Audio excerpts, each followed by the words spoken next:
दोस्तों आज हम एक्सप्लेन करने वाले हैं हाल ही में आई एक तेलुगु मर्डर मिस्ट्री फिल्म को जिसका नाम है ब्लाइंड स्पॉट। ये मूवी आपको जरूर पसंद आएगी, इसलिए वीडियो को अभी लाइक कर दीजिए। हम शुरू करते हैं आज की वीडियो। तो कहानी की शुरुआत होती है दिव्या नाम की एक लेडी से जिसके हाथ में उसका छोटा बच्चा होता है। दिव्या अपने हस्बैंड जयराम से पूछती है कि इतने रात को तुम कहाँ जा रहे हो, तो जयराम उसे कोई जवाब नहीं देता। इससे दिव्या भड़क जाती है और जयराम पर चिल्लाने लगती है। वो कहती है कि तुम्हारा जब दिल करे घर आते हो, जब दिल करे चले जाते हो, मुझे कुछ बताना जरूरी नहीं समझते क्या तुम। इस पर जयराम दिव्या के हाथ में एक साइकेट्रिस्ट का कार्ड थमा देता है और कहता है कि तुम इस डॉक्टर से जाकर मिलो। दिव्या कहती है कि तुम समझते क्या हो, मैं पागल हूँ। ठीक है, मैं डॉक्टर के पास चली जाऊंगी, मगर तुम किसके साथ रंगरलियां मनाने जाओगे, मुझे तुम्हारी हरकतों का अच्छे से पता है। ऐसे में दोनों मियाँ बीवी के बीच लड़ाई होने लगती है और उन्हें लड़ता देख उनकी काम वाली लक्ष्मी दिव्या से कहती है कि मैडम आप शांत हो जाइए। ये सुनते दिव्या लक्ष्मी के गाल पर एक जोरदार चाटा मार देती है और बदले में जयराम दिव्या को चाटा मारता है। फिर जयराम अपने काम से बाहर चला जाता है और दिव्या अपने कमरे में चली जाती है। वहीं लक्ष्मी घर के काम में लग जाती है। फिर कुछ देर बाद लक्ष्मी को दिव्या के बच्चे के रोने की आवाज आती है। वो दिव्या को बुलाने जाती है ताकि वो बच्चे को खाना खिला दे, लेकिन दिव्या का कमरा खोलते ही उसके होश उड़ जाते हैं क्योंकि यहाँ दिव्या ने पंखे से लटक कर अपनी जान दे दी थी। फिर लक्ष्मी सीधा पुलिस को कॉल करके इन्फॉर्म करती है, जिस पर विक्रम नाम का पुलिस वाला अपनी टीम के साथ छानबीन करने दिव्या के घर आता है। तब लक्ष्मी विक्रम को दिव्या का कमरा दिखाती है। इसके बाद विक्रम कमरे की बारीकी से तलाशी लेता है और तलाशी में उसे दिव्या के कमरे के फर्श से एक छोटा सा जेमस्टोन का टुकड़ा मिलता है, वही जेमस्टोन जिसे अंगूठी, इयरिंग वगैरह में लगाते हैं। फिर विक्रम लक्ष्मी से दिव्या के हस्बैंड का नाम और बाकी की कुछ डिटेल्स के बारे में पूछता है। तभी उसकी नजर लक्ष्मी के गाल पर पड़े निशान पर जाती है और तब लक्ष्मी उसे सब कुछ सच सच बता देती है कि कैसे दिव्या ने उसके गाल पर थप्पड़ मारा था। और जयराम के बारे में पूछने पर लक्ष्मी कहती है कि वो तो एयरपोर्ट गए हैं, शायद उनकी मुंबई में किसी से मीटिंग है। तब वो विक्रम अपने कांस्टेबल से कहता है कि वो किसी को एयरपोर्ट भिजवा कर जयराम को वापस बुलवा ले। साथ ही वो लक्ष्मी को बताता है कि तुम्हारी मैडम ने खुदकुशी नहीं की, उसे किसी ने मारा है। और जानकारी मांगने पर लक्ष्मी बताती है कि दिव्या की कोई फैमिली ही नहीं है, वो तो बचपन से अनाथ है। वही जयराम का आदित्य नाम का एक भाई है। अब अगले सीन में हम एक बंदे को देखते हैं जो हाथ में गन लिए किसी को ढूंढ रहा था। उसी वक्त एक गुंडा उस बंदे के माथे पर बंदूक तान देता है और ये बंदा कोई और नहीं बल्कि जयराम का छोटा भाई आदित्य था। असल में आदित्य NIA की ट्रेनिंग ले रहा था, ये उसी की प्रैक्टिस चल रही होती है। इसी बीच पुलिस आदित्य को कॉल करके उसकी भाभी दिव्या के बारे में खबर देती है और दिव्या की मौत का सुनते ही आदित्य उसके घर जाने लगता है। फिर अपनी भाभी की लाश को देखकर आदित्य पूरी तरह हिल जाता है और विक्रम भी उससे सवाल जवाब करने का ट्राई करता है। वो पूछता है कि जब दिव्या ने खुदकुशी की तो उस समय तुम कहाँ थे। आदित्य कहता है कि मैं फिलहाल NIA की ट्रेनिंग ले रहा हूँ, तो मैं उसी में बिजी था। फिर विक्रम आदित्य को भी वही बात बताता है कि दिव्या ने अपनी जान नहीं दी बल्कि उसे किसी ने मारा है, क्योंकि अगर उसने अपनी जान दी होती तो अब तक उसके चेहरे का रंग बदल चुका होता और पंखे से लटकने के लिए उसने रस्सी का इंतजाम कैसे किया। वो साड़ी या दुपट्टा भी तो यूज कर सकती थी। साथ ही दिव्या की गर्दन पर कुछ चोटें लगी थी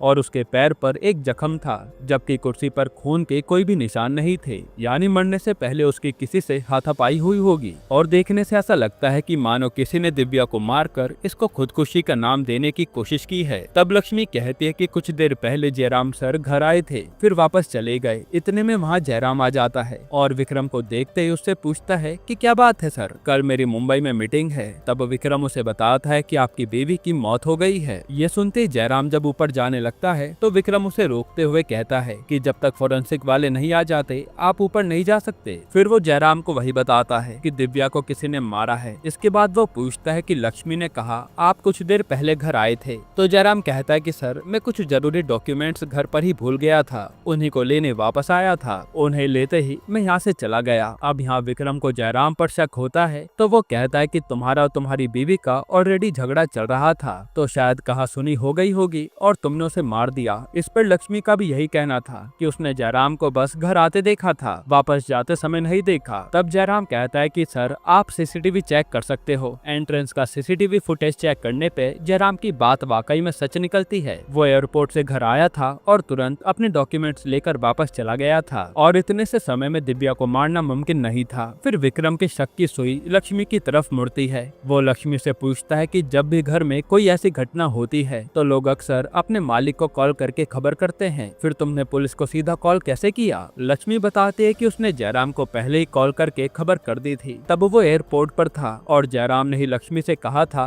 कि वो पुलिस को इस बात की खबर कर दे। उसे डर था कि अगर वो ऐसे में घर आता तो पुलिस उसी पर शक करती, क्योंकि उसी दिन उसका और दिव्या का झगड़ा भी हुआ था। इसके बाद जयराम विक्रम से कहता है कि अक्सर मेरी और दिव्या की लड़ाई हुआ करती थी और आज मैंने उस पर गुस्से में हाथ भी उठा दिया था। शायद इसी वजह से उसने खुदकुशी की होगी। फिर यहाँ थोड़ी ही देर में विक्रम को पता चलता है कि जयराम और लक्ष्मी के बीच चक्कर चल रहा था और वो दोनों से पूछता है कि तुम मुझे सच सच बताओ, तुम दोनों ने एक दूसरे के साथ रहने के लिए मिलकर दिव्या को मार डाला ना? तब दोनों कहते हैं कि नहीं सर, हमने दिव्या को नहीं मारा। इसी बीच विक्रम की नजर घर में लगी एक फोटो पर जाती है। उसमें विक्रम के साथ कोई और औरत और बच्चा था। लक्ष्मी बताती है कि सर, ये जयराम की पहली पत्नी है जिसकी कैंसर से मौत हो गई थी और ये इन दोनों का बेटा विनोद है जो अभी ऊपर वाले कमरे में है। फिर ऊपर जाने पर विक्रम देखता है कि विनोद कुछ स्केचेज बना रहा था और विनोद का चाचा आदित्य विक्रम को बताता है कि विनोद एक स्पेशल चाइल्ड है। अपनी माँ को खोने के बाद उसने सभी से बात करना बंद कर दिया, बस वो अब अपने कमरे में रहकर स्केचेज बनाता है। फिर विक्रम विनोद से प्यार से सवाल करने की कोशिश करता है कि इतनी रात हो गई है बेटा, फिर भी तुम अभी तक सोए क्यों नहीं?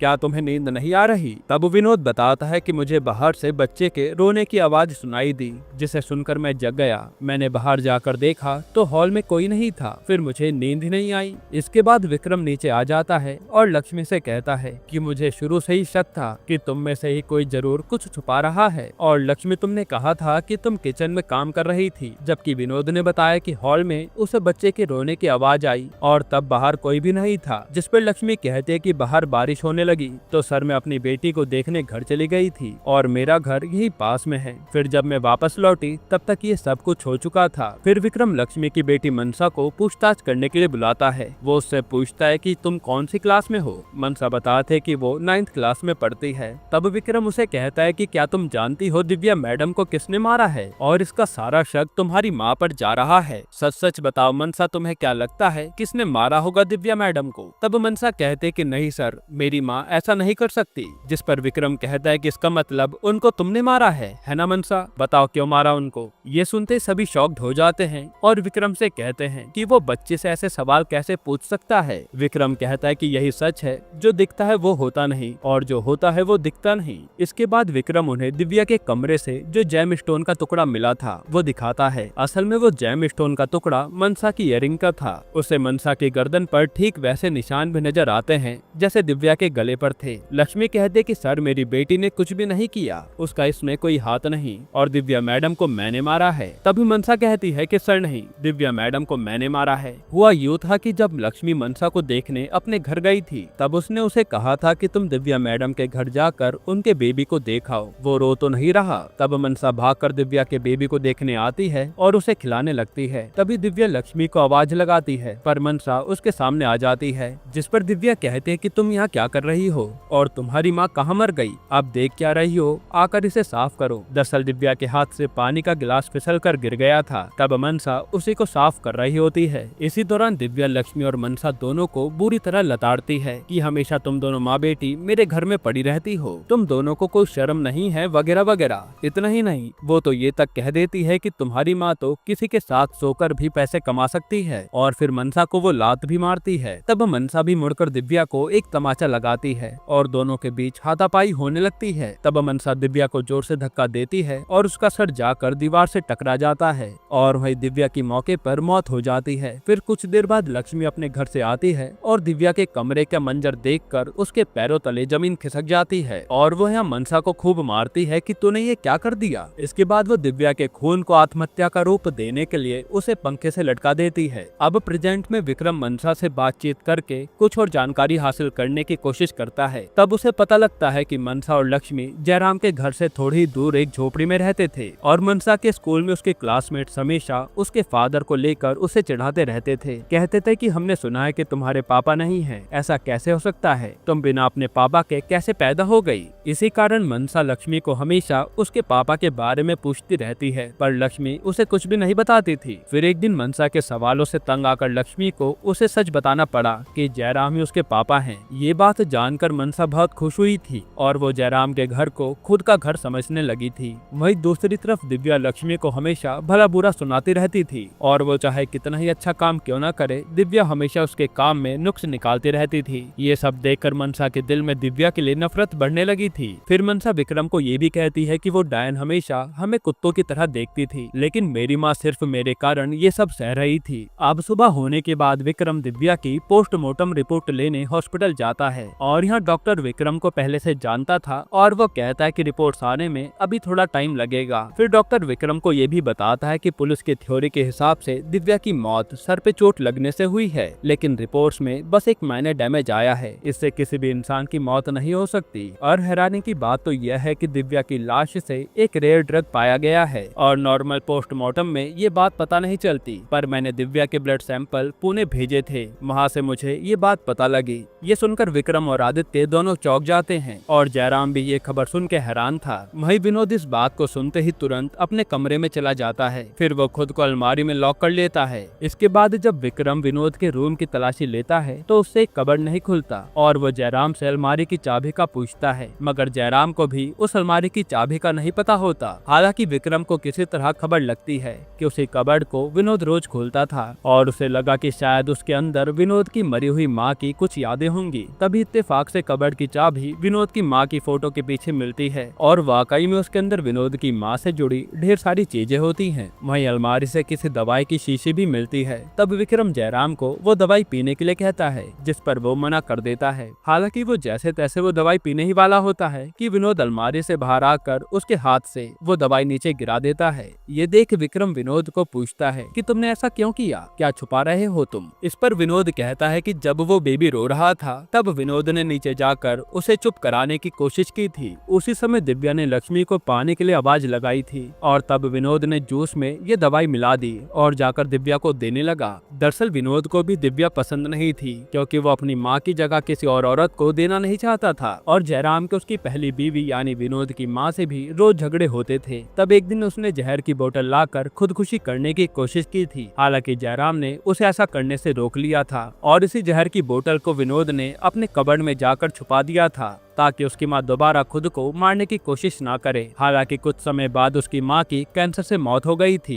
इसी के बाद जयराम ने दिव्या से शादी कर ली, मगर इन दोनों के बीच का रिश्ता भी धीरे धीरे लड़ाई झगड़ों में बदल गया था और विनोद को बात बिल्कुल भी पसंद नहीं थी कि दिव्या उसके पापा से लड़ाई करती रहे। अब प्रेजेंट में पुलिस विनोद को हिरासत में लेकर जुवेनाइल होम भेज देती है और फिर पोस्टमार्टम वाले डॉक्टर का विक्रम को कॉल आता है। डॉक्टर विक्रम को तुरंत हॉस्पिटल बुलाता है और यहाँ आदित्य विक्रम के आने से पहले ही हॉस्पिटल में मौजूद था। तब डॉक्टर उन दोनों को एक दवाई दिखाकर बताता है कि इससे इंसान की मौत नहीं हो सकती, ज्यादा से ज्यादा उसे लूज मोशन या उल्टियां हो सकती है। और दिव्या की लाश से जो रेयर ड्रग पाया गया था वो ये दवाई नहीं बल्कि एक स्लो पॉइजन है। इंसान की बॉडी में जाने के बाद तकरीबन 5 घंटे बाद वो पॉइजन उसे मारता है और उस किलर ने इस ड्रग का इस्तेमाल किया, यानी कि वो बेहद शातिर है। तभी जयराम विक्रम को कॉल करके अपने घर बुलाता है और उसके घर में उसका पड़ोसी आया था। जयराम का पड़ोसी विक्रम को बताता है कि सर, जब मैं कहीं बाहर जा रहा था तब मैंने जयराम के घर में किसी मास्क वाले शख्स को घुसते हुए देखा था। इसके बाद वो उन सबको अपने घर के साइड की सीसीटीवी फुटेज दिखाता है और फुटेज में वो लोग देखते हैं कि कोई मास्क वाला बंदा रात को जयराम के घर की दीवार फांद कर दिव्या के कमरे में एंटर हुआ था। ये देखकर विक्रम हैरान हो जाता है और वो केस की हर एंगल से जांच शुरू कर देता है। साथ ही वो आदित्य, जयराम, लक्ष्मी और उस पड़ोसी सभी पर अपनी नजर बनाए रखता है। फिर पोस्टमार्टम वाला डॉक्टर विक्रम को वापस हॉस्पिटल बुलाता है। असल में हॉस्पिटल का एविडेंस रूम जल चुका था और सारे एविडेंस को मिटा दिया गया था। तब विक्रम एविडेंस रूम की छानबीन करता है और तब उसके हाथ एक सबूत लगता है। फिर विक्रम अपने कांस्टेबल से कहता है कि खूनी का पता चल गया है, वो कोई और नहीं बल्कि आदित्य है, क्योंकि विक्रम को वहाँ से आदित्य का जला हुआ आईडी कार्ड मिला था। फिर विक्रम छिपकर आदित्य के घर जाने लगता है और उसके घर पर इन्वेस्टिगेशन की बुक्स पड़ी होती है और वो टीवी पर साइको किलर की मूवी ही देख रहा होता है। ये सब बातें विक्रम को अजीब लगती है। हालांकि उसे सारे घर में आदित्य कहीं नहीं मिलता और वो ऊपर वाले कमरे में छुपा हुआ था। तब यहाँ विक्रम और आदित्य के बीच में लड़ाई शुरू हो जाती है और यहाँ विक्रम का कांस्टेबल उसे बचाने की बजाय उसी के सर पर वार कर देता है। अब अगले सीन में हम देखते हैं कि आदित्य ने विक्रम को कुर्सी से बांध दिया है और वो उसे कहता है कि बड़ी मुश्किल से तुम हाथ लगे हो विक्रम, मैंने सोचा नहीं था कि तुम इतनी जल्दी इस केस को सॉल्व कर दोगे, मगर तुम बहुत तेज निकले। लेकिन तुम्हें एक सच बताऊं, दिव्या को मैंने नहीं मारा। उसका असली कातिल का नाम सुनकर तुम्हारे होश उड़ जाएंगे, क्योंकि वो कातिल तुम ही हो विक्रम। तुम ही ने दिव्या का खून किया है। पहले तो मुझे लगा था कि घर के ही किसी बंदे ने दिव्या को मारा होगा, पर मैं भी अपनी तरफ से इस केस की पूरी तरह छानबीन करने में लगा था। फिर उस मास्क वाले बंदे की फुटेज देखकर मुझे यकीन हो गया कि खूनी घर का नहीं, कोई बाहरी आदमी है। और सबसे पहले तो मैं दिव्या के गाँव उसके बारे में पता करने गया था। तब वहाँ एक औरत ने मुझे दिव्या से जुड़ी कुछ चीजें दी। उन चीजों में से मुझे एक लेटर मिला जिसके नीचे तुम्हारा नाम लिखा हुआ था विक्रम। तब मैं समझ गया कि तुम दिव्या को पहले से जानते थे और हम सबको बेवकूफ बना रहे थे। मैंने तुम्हारा पीछा करना शुरू कर दिया और एक दिन तुम वॉच के स्टोर में गए थे। तब मैंने एक और बात नोटिस की, तुमने वॉच पहन रखी थी, फिर भी तुम टाइम देखने के लिए बार बार दीवार पर लगी वॉच की तरफ देख रहे थे, यानी तुम्हारी घड़ी बंद हो गई थी। और तुम्हारे जाते ही मैं उस शॉप के अंदर गया था। तब मुझे पता चला कि तुम अपनी घड़ी ठीक करवाने आए थे और फुटेज में जो जगह नजर आई थी जहाँ से वो मास्क वाला बंदा दिव्या के घर में घुसा था, मैंने वहाँ भी जाकर कुछ जांच की। उस जगह से मुझे तुम्हारी वॉच का क्राउन मिला, यानी वो जो घड़ी के साइड में छोटा सा क्राउन होता है, वही जिससे टाइम सेट किया जाता है। फिर आदित्य विक्रम से कहता है कि मैंने तुम्हारी उस वॉच के क्राउन को लैब में भिजवा दिया था, जिससे प्रूव हो गया कि वो तुम्हारी घड़ी का क्राउन था और सारे सबूत तुम्हारी तरफ इशारा कर रहे हैं विक्रम। तुमने सोचा होगा कि तुम इस केस का इल्जाम दिव्या के घर के किसी इंसान पर डाल दोगे, मगर जब मेरी एंट्री हुई तो तुम्हारा दिमाग घूम गया। तुमने झूठे सबूत दिखाकर इल्जाम मेरे सर पर डालने की कोशिश की और तुम्हारे बारे में मैंने पहले ही कांस्टेबल को सब कुछ बता दिया था और ये भी कहा था कि अगर विक्रम मुझे फंसाएगा तो तुम समझ जाना कि कातिल विक्रम ही है। और देखो तुमने वही किया। साथ ही तुमने हॉस्पिटल के एविडेंस रूम में आग लगाकर जानबूझकर वहाँ मेरे खिलाफ सबूत छोड़े और फिलहाल तुम NIA ऑफिस पे लाइव नजर आ रहे हो, तो झूठ बोलने की बिल्कुल कोशिश मत करना। बताओ तुमने दिव्या को क्यों मारा। ये सब सुनकर विक्रम अपनी स्टेटमेंट देना शुरू करता है और बताता है कि विक्रम का बचपन मुश्किलों से भरा हुआ था। विक्रम अपने परिवार के साथ झुग्गी में रहता था, मगर लाख मुश्किलें आने के बावजूद विक्रम ने कभी अपनी पढ़ाई को नहीं छोड़ा। यहाँ तक कि वो छुट्टी वाले दिन खेल कूद करने की बजाय होटल में जाकर काम करता। इसी बीच विक्रम की माँ की मौत हो जाती है और कुछ ही दिनों बाद उसकी लाइफ में दिव्या आती है, जिससे उसकी जिंदगी खुशनुमा हो जाती है। उसी दौरान उसका पुलिस में भी सिलेक्शन हो जाता है और विक्रम और दिव्या की खुशी का कोई ठिकाना नहीं था। फिर विक्रम यहाँ से अपनी ट्रेनिंग के लिए हैदराबाद चला जाता है और जी तोड़ मेहनत करके आखिरकार वो एक पुलिस वाला बन जाता है। तब वहाँ विक्रम का जोश और उसका कैरेक्टर देख कर आईजी उसके सामने अपनी बेटी से शादी करने का प्रस्ताव रखता है और विक्रम को समझ नहीं आता कि वो अपने प्यार को चुने या अपनी नौकरी बचाए। तो आखिर में विक्रम अपनी नौकरी को चुनता है जो उसने बड़ी ही मेहनत से हासिल की थी। फिर वो दिव्या को लेटर लिखकर सब कुछ बताता है, साथ ही वो आईजी की बेटी से शादी भी कर लेता है। हालांकि विक्रम को तभी से लगने लगा था कि उसने दिव्या को धोखा दिया है। फिर एक दिन विक्रम कुछ ड्रग डीलर्स को पकड़ता है और उसके खबरें न्यूज चैनलों पर दिखाई जाती है और दिव्या विक्रम को देखकर उसे कॉल करती है और रोते हुए पूछती है कि तुमने मेरे साथ ऐसा क्यों किया विक्रम। उसी दिन के बाद से वो हर रोज विक्रम को कॉल करने लगी थी और दिव्या हमेशा विक्रम को कॉल करके अपने दुखों के बारे में बताती रहती थी। फिर धीरे धीरे उसका रोना धमकियों में बदल गया और वो उसे कहती है कि अगर तुम मेरे घर नहीं आए तो मैं तुम्हारे घर आ जाऊंगी, जिससे तुम्हारी बीवी को सब कुछ पता चल जाएगा कि हम दोनों का पास्ट में क्या था। तब रोज रोज दिव्या की धमकियों से परेशान होकर विक्रम ने उसे मारने का प्लान बनाया। क्योंकि विक्रम ने ड्रग डीलर्स को पकड़ा था तो वही ड्रग्स पुलिस स्टेशन के एविडेंस रूम में पड़े थे। तब विक्रम ने थोड़ा सा ड्रग अपनी वॉच की क्राउन की मदद से चुरा लिया। फिर वो रात को खिड़की से कूदकर दिव्या के कमरे में जाता है और दिव्या विक्रम को देखकर उसे रोते हुए गले लगा लेती है। इसी मौके का फायदा उठाते हुए विक्रम दिव्या में वो ड्रग्स इंजेक्ट कर देता है, जिसके बाद वो दोनों साथ में कुछ वक्त बिताते हैं। फिर विक्रम जब वहाँ से जा रहा होता है तो दिव्या उसे कहती है कि क्या तुम हमारे बच्चे को नहीं देखोगे विक्रम। ये सुनते विक्रम के होश उड़ जाते हैं। अब तक उसे लग रहा था कि उसने सिर्फ दिव्या को धोखा दिया है, पर अब वो अपने बच्चे का भी कसूरवार बन गया था। अब प्रेजेंट में जब पुलिस विक्रम को अरेस्ट करके ले जा रही होती है तो उसे जीप में दिव्या नजर आती है, यानी विक्रम उसे इमेजिन कर रहा था। दिव्या उसे कहती कि काश हमने शादी की होती तो हमारी जिंदगी आज कुछ और ही होती। जो सुनकर विक्रम इमोशनल हो जाता है और यहीं पर ये मूवी खत्म होती है। दोस्तों आपको ये मूवी कैसी लगी हमें कमेंट में जरूर बताना और इसके अलावा आप कौन सी मूवी का एक्सप्लेनेशन चाहते हैं वो भी कमेंट करना। बाकी अगर आपको हाल ही में ये कमाल की मूवी देखनी है तो आप ये वीडियो देख लीजिए।